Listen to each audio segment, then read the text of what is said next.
song.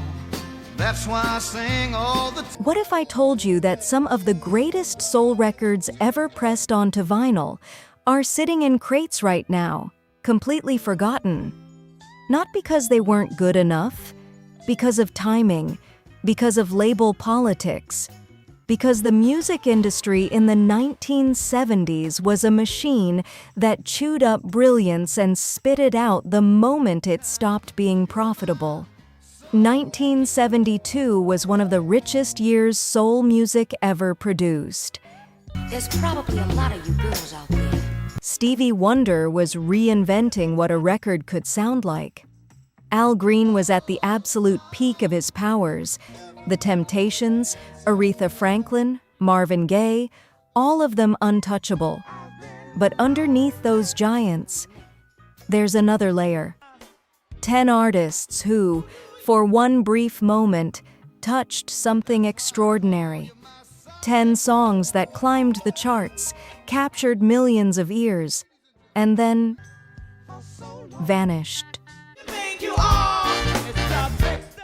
The artists behind them either disappeared, got buried by their own labels, or in some cases walked away on purpose.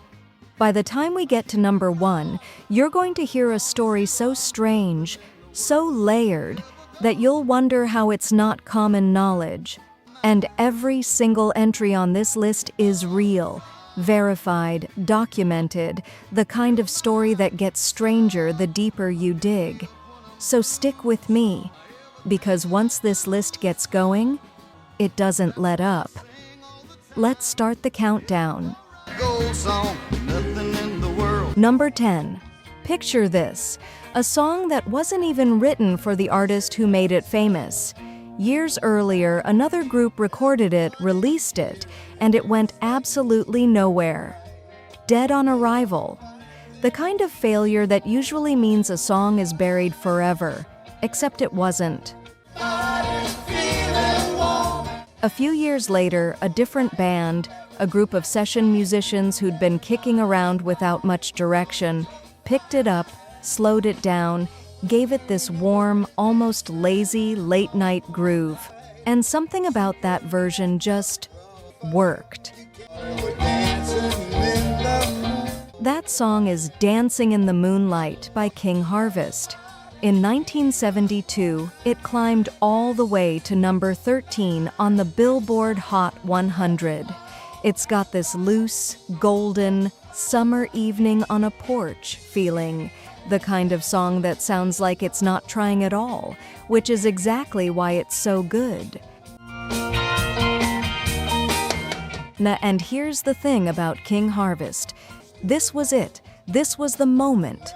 They had one more single chart afterward, barely making a ripple, and then nothing. The band that turned someone else's failure into a feel-good classic never found that lightning again. But if you think One Shot Then Gone is the saddest story on this list, wait until you hear number 9, because this artist didn't just have one hit, they had a phrase so powerful, it's still part of the English language today, and almost nobody knows where it came from. Number 9. Have you ever heard someone say, "If loving you is wrong, I don't want to be right"? It's one of those phrases that just exists in culture now, in movies, in arguments, in song titles by other artists decades later. It came from here, from a song by Luther Ingram, released in 1972. This wasn't a small hit, this was massive. It hit number 1 on the soul chart. It was, by every measure, a defining song of its era, a slow-burning, guilt-laden ballad about loving someone you shouldn't, sung with this aching, almost confessional intensity that made it feel less like a performance and more like eavesdropping on someone's secret. Number 8. In 1972, an artist named Frederick Knight released a song called "I've Been Lonely for So Long." It's got this blend that sounds almost impossible on paper, Southern soul with a country pop sensibility woven through it, groove that feels both Memphis and Nashville at the same time. It climbed to number 27 on the Hot 100. Solid, respectable. But here's where it gets interesting. It did even better overseas, in the UK, where audiences seem to connect with that genre-blending sound even more. And the song was good enough that decades later, artists like Mick Jagger ended up covering it. Think about that for a second. A song obscure enough that most American listeners have never heard the original. And famous enough that one of the biggest rock stars in the world chose to record his own version of it. But for Frederick Knight himself, this was the ceiling. He never landed another song on the Hot 100. One single, sitting quietly in the background of music history, occasionally surfacing through someone else's cover version, while the man who actually wrote and recorded it faded into the credits. For so long. Now, number 7 is a different kind of story, because this isn't an artist who never had success before. This is a group that had already hit number 1 multiple times, and then, right as 1972 hit, everything started slipping away. And almost nobody talks about the song that marked the beginning of the end. Number 7, Honeycone. If you know soul music from the early 70s, you know the name. Want Ads, a massive number 1 hit, over 1 million copies sold. Stick Up, another number 1 on the soul charts. This was a group at the absolute top of their game, headlining shows at the Apollo, being called the best female vocal group in the country. And then, in 1972, they released a ballad called The Day I Found Myself. It's smooth, it's well-produced. If you heard it blind, you'd assume it was another hit from a group on a winning streak, but it barely cracked the charts, landing way down in the lower reaches of the R&B listings, a massive drop-off from the success they'd had just a year earlier. So many nights. And it wasn't a fluke. Within about a year of this song's release, Honeycone had broken up entirely, 4 years of dominance and multiple number 1s, a Jet magazine cover. And then this quiet, underperforming ballad that almost nobody remembers, marking the exact moment the wheels came off. Sometimes the most important song in an artist's story isn't the biggest hit. It's the one that quietly signals everything is about to end. And if you think watching success slip away slowly is painful, number 6 is about an artist who had massive success, and then it just stopped. Completely. Almost overnight. And the reason is honestly one of the most bizarre footnotes in soul music. Number 6. Technically, this song charted right at the edge of 1971 into 1972, but it's so woven into the fabric of this era that it has to be here. Gene Knight, Mr. Big Stuff, recorded down at the legendary Stax Records in Memphis. It's funky, it's sassy, it's got this strut to it, a song calling out an arrogant man who thinks he's too good for the woman singing to him, the kind of record that just oozes confidence. And the results were staggering. Number 2 on the Billboard Hot 100, double platinum, over 2 million copies sold. A Grammy nomination for Best R&B Vocal Performance. This wasn't a small hit. This was a massive, career-defining smash The kind of song that should have launched decades of follow-up success. Except it didn't. DeJean Knight kept recording. She had a career that stretched into the late 1990s, but she never got anywhere close to Mr. Big Stuff again. Not in sales, not in chart position, not in cultural impact. One song, one moment, double platinum, a Grammy nod, and then a slow fade that lasted for decades. Now, number 5 is where this list takes a turn, because the next song wasn't written about heartbreak or romance or arrogance. It was written as a direct response to something happening on the news every single night in millions of living rooms across America. Number 5. Picture an artist sitting at home watching the evening news. Night after night, the same routine.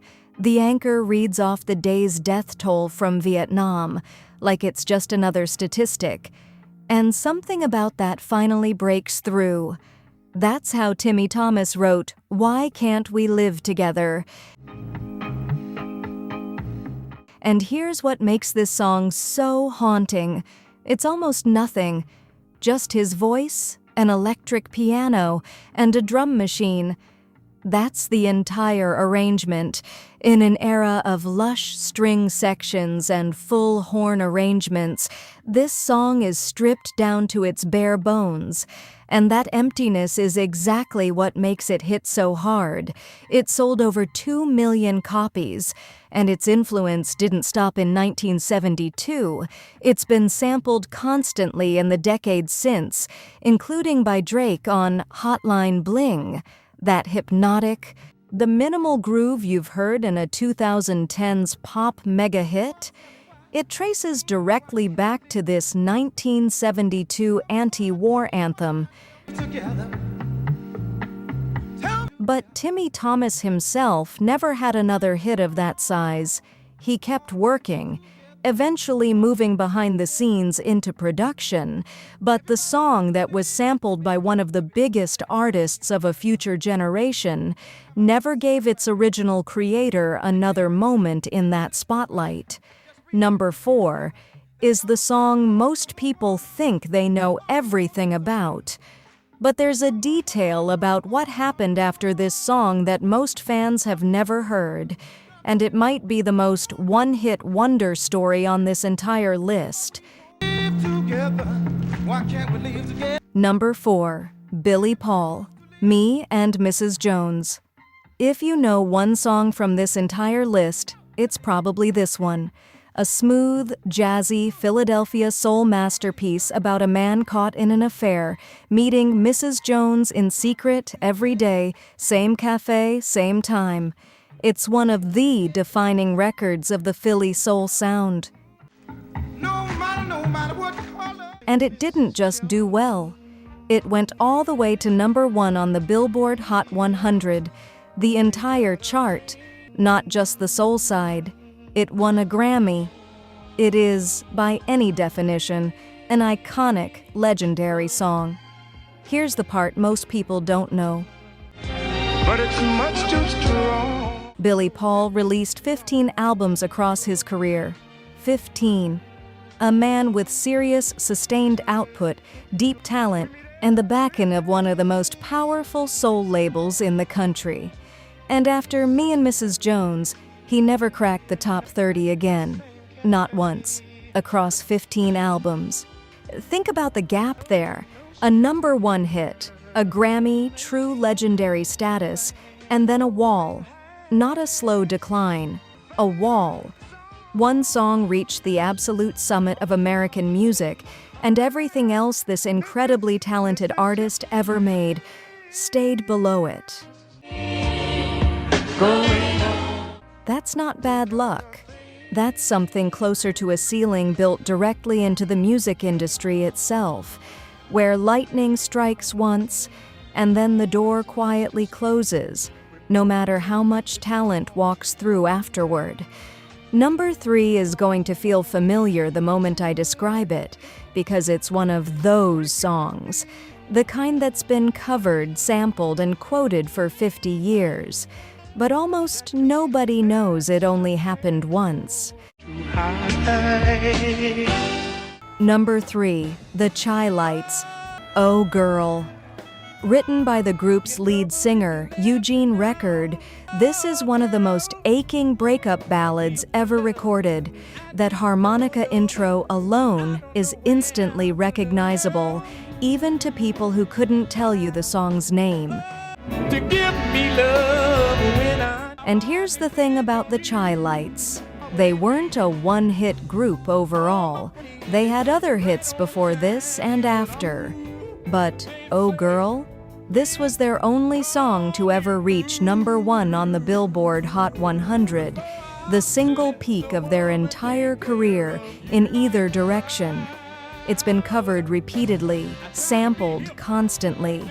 More than 50 years later, that harmonica riff and that raw, vulnerable vocal still land exactly the way they did in 1972, like someone reading you a page out of their diary.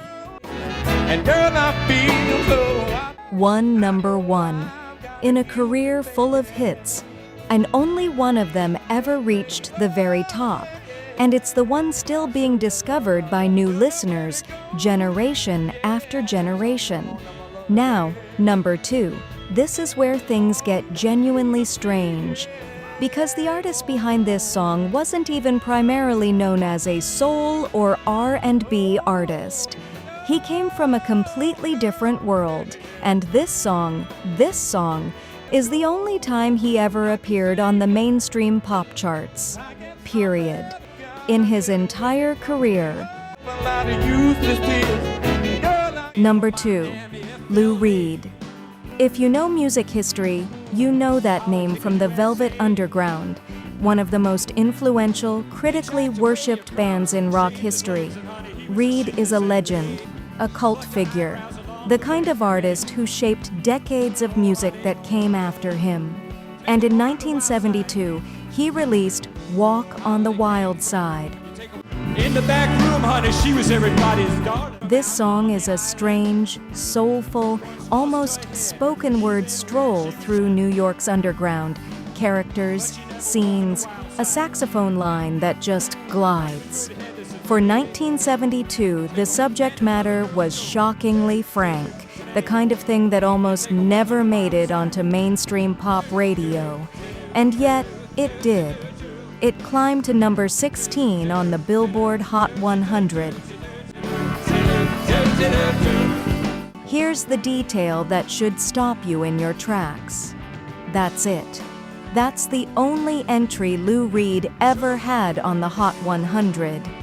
In his entire career, solo, with the Velvet Underground, and any of it, this is the one and only time his name appeared on America's mainstream pop chart, one of the most influential musicians of the 20th century, a man whose impact on rock, punk, and alternative music is almost immeasurable.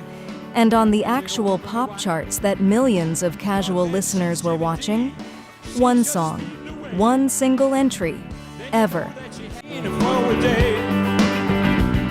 Sometimes the artists who change music the most are the ones the charts barely noticed at all. And now, number 1. I promised you a story that would feel almost impossible.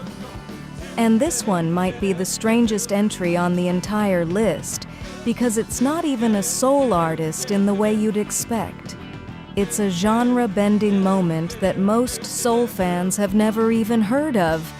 And once you hear it, you'll understand exactly why it belongs here. Number 1. September 1972. An artist named Joe Stampley releases a song called Soul Song. Now, Stampley was a country artist. That was his world, his audience, his sound. But Soul Song was something different. It took that smooth, soulful sensibility, the kind of sound dominating R&B radio in 1972, and ran it straight through a country lens. Old song. And it worked, spectacularly. Soul Song became Joe Stampley's first #1 hit on the country charts. But here's the part that earns this song the #1 spot on this list. On the Billboard Hot 100, the mainstream pop chart, Soul Song only reached number 37. A modest showing, and Stampley never got back to that level on the pop charts again. You're my So you've got this strange, genre-blurring artifact, a country song borrowing soul's DNA, hitting #1 in one world, barely registering in another, and then disappearing from mainstream view entirely. A song that 50-plus years later, most soul fans have never heard, country fans have mostly forgotten, and yet it sits right at this exact crossroads of 1972, when the lines between country, soul, and pop were blurrier than almost anyone remembers today. soul song. One genre's #1, another chart's footnote, and a perfect, strange closing note to a year that gave us some of the greatest soul music ever recorded, and quietly buried just as much of it right alongside it.